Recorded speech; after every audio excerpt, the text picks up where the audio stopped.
প্রিয় বন্ধুরা, আসসালামু আলাইকুম। সবাই শুভেচ্ছা নেবেন।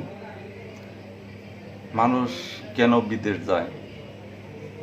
তারা যদি আমাদের দেশেই তাদের নিজের জমিতে ফসল ফলায়, তাহলে আর বিদেশ যেতে হয় না। অনেকেই দেখা যায় যে মালয়েশিয়া গিয়ে বিভিন্ন কৃষিকাজ করছে, কিন্তু আমাদের দেশে থেকে কৃষিকাজ করতে লজ্জা পায়। তো একটি জমিতে অনেকগুলা ফসল উৎপাদন করা যায়। তেমনি একটা ফুটেজ আপনাদের দেখাইতেছি, ফুটেজটা দেখুন। এই যে জমিটা দেখতেছেন, এটা একজন কৃষক ভাইয়ের জমি।